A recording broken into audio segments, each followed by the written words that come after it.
All right, let's set that aside for a moment and speak with Representative Jason Zachary, who joins us on the show. I believe this is for the first time.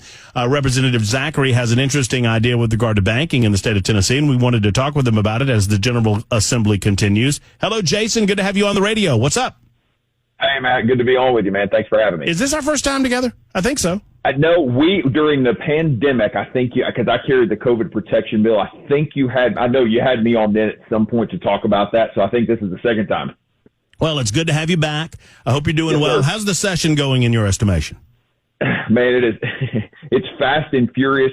Committees are starting to shut down. Most people don't realize, outside of the Nashville bubble, most people don't realize we're a part-time legislature, and so we go from January to end of April, beginning of May, and so things are starting to wind down. I'm on finance though, and so we still have a couple of heavy weeks ahead with the budget, but we're starting to get through bills. The calendars are starting to wane. Committees are starting to close. We still got a couple of big issues, but we're good so far. All right. I took notice of this bill that you were promoting online, and you were suggesting that this is a great thing, and I wanted to talk with you more about it and learn more about it. Your post on X was great news. My bill to protect Tennesseans by prohibiting financial institutions from debanking or denying financial services based on their religious beliefs, political views, or ESG social credit score has passed on the House floor, up to the Senate on Thursday. Hashtag fair access, hashtag HB 2100. Talk to me about this bill. What does it do?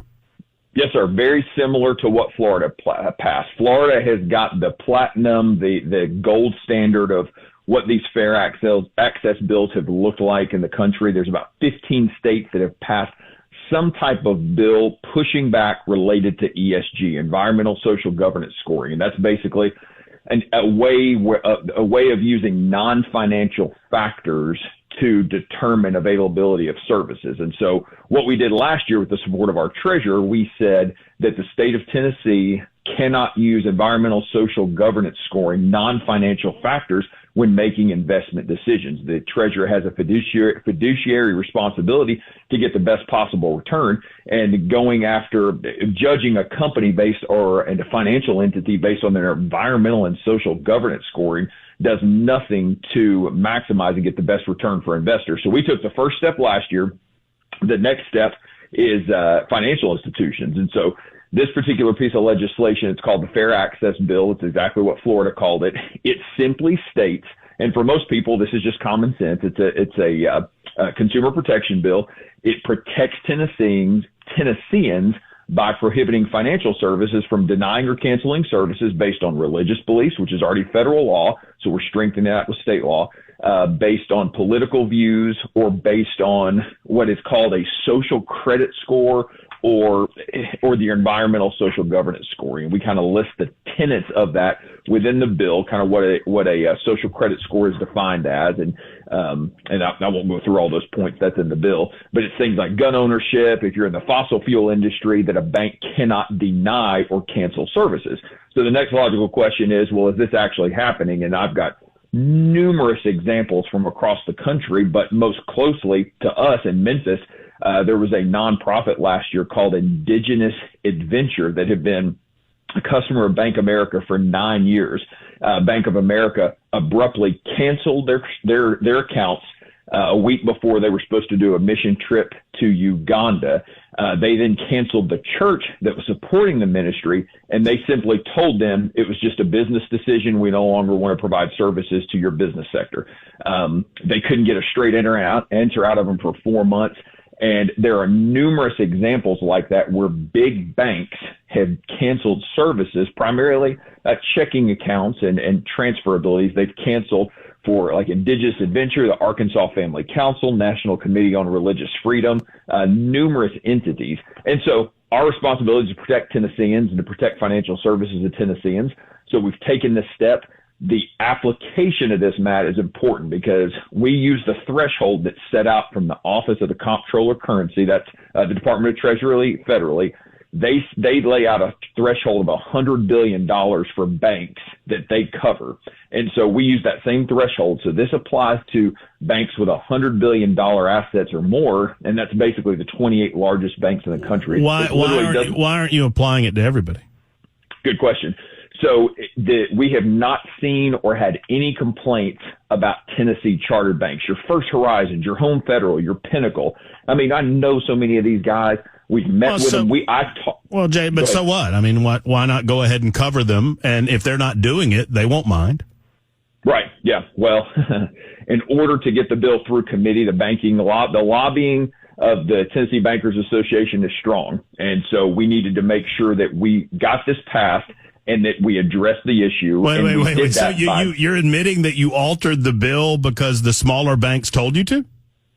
No, I'm telling you that the lobbying against the bill was significant. And Jason, you just said what I said. You're admitting that you altered the bill and didn't include the smaller banks because the smaller banks told you not to. No, we didn't include the smaller banks because the smaller banks are not an issue. But but hold on. But the bigger banks aren't an issue either. You point to this one case out of Memphis. I mean, are there any other examples? Oh, without question. J.P. Morgan Chase for the National Committee of Religious Freedom, they debanked them. I've got a letter on my desk. If the point is to stop all of this, why not stop all of it, and why not prevent the possibility of this happening at smaller banks to begin with? If this is the government's job, Jason, then it's the government's job. I'm of the position that this is not the government's job because I believe in libertarianism or conservatism, right? So, and I think you do too. But I'm not coming at you. I'm just, if you're going to stop what you perceive as a possible problem moving forward, why not stop it for all the banks? We stopped it for the banks where we are having an issue, because right now there is not one issue that has been brought to our attention from a small bank. So if that happens, is it the government's job to stop it then? If there is a pattern of abuse from the small chartered banks, absolutely. We take an additional step. But right now, the 6 largest banks in the country have 50% of the deposit counts. And so I have a letter on my desk from the Kentucky Attorney General, where he is writing a letter to Chase talking about their debanking practices. I'm sure you saw the letter last week. I don't disagree with you that Republicans need to collectively try to protect themselves from being debanked.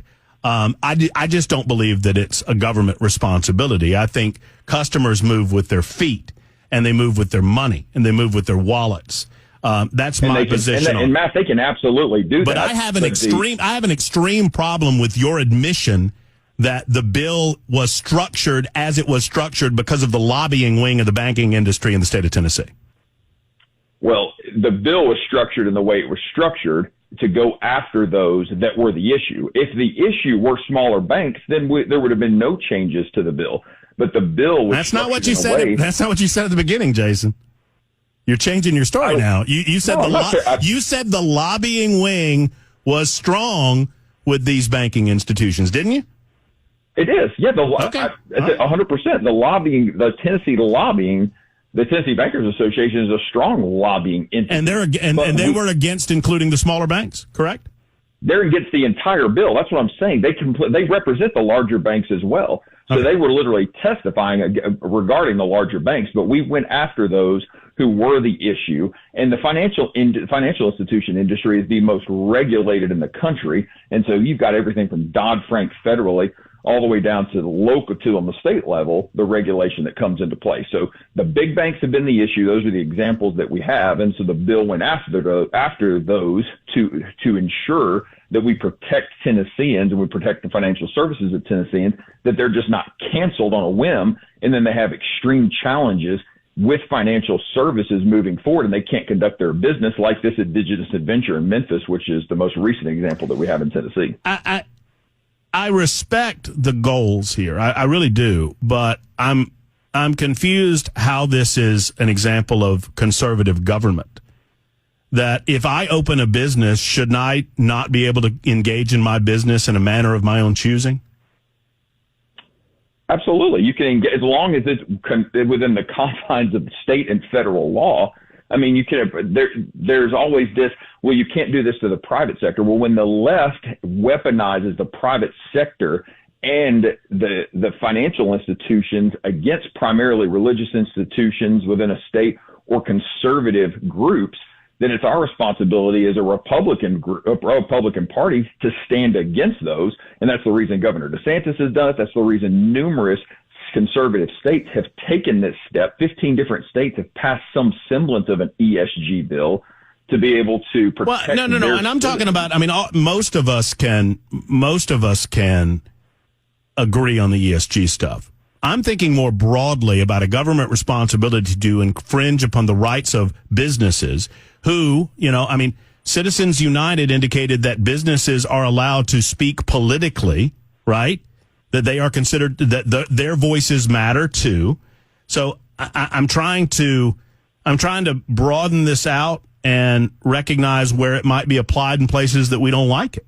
I mean, I'm a good friend of mine, Cameron Smith, wrote in the Tennessean about the Colorado cake baker, where we were arguing that the cake baker should not be forced to make a cake for a gay marriage, that it is his business and his right to make those particular determinations based on his belief structure and the structure of his company.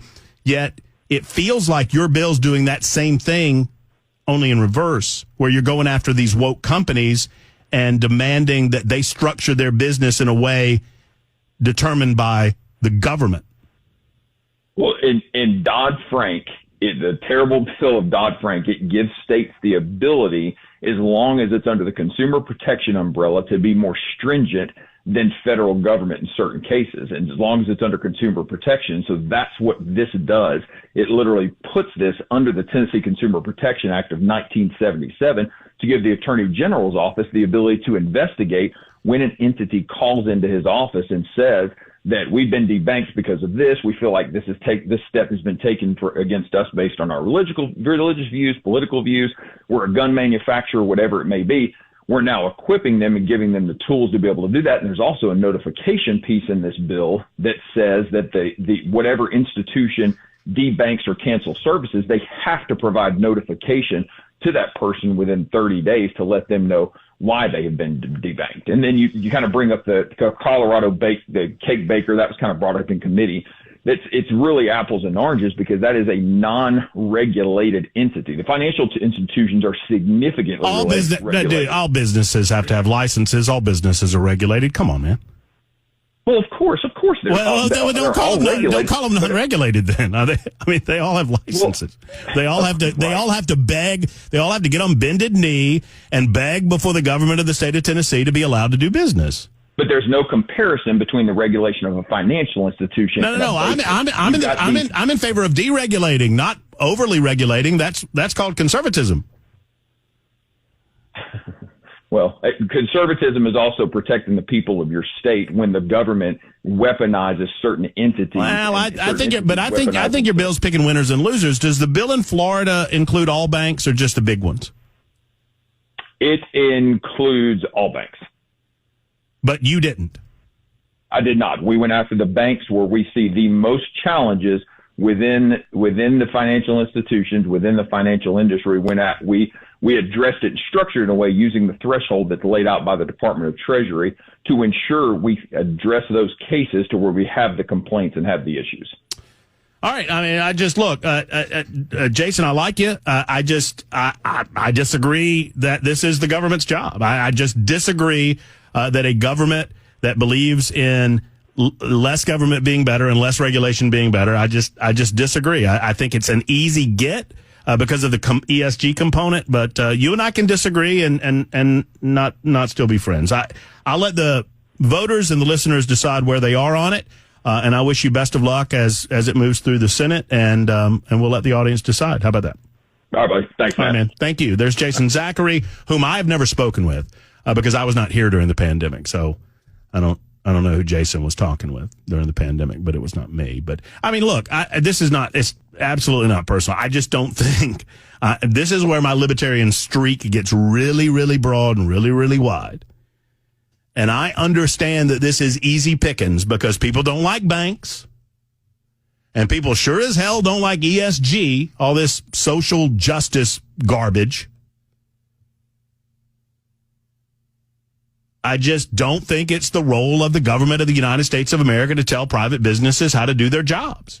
And we, as an American people, can vote with our wallets and our dollars And if you don't like the way that the liberal Bank of America is doing its business, guess what you can do? You can take your business somewhere else. You can take your business to a credit union. You can take your business to a smaller bank, which I encourage you to do. They'll be more receptive to the way that you want them to do business. I do not believe the answer is always to running to government and getting government to do it for you. Secondarily, I think it's a little interesting that he answered the question one way at the beginning with regard to big and small banks and a different way at the end. But that's just me.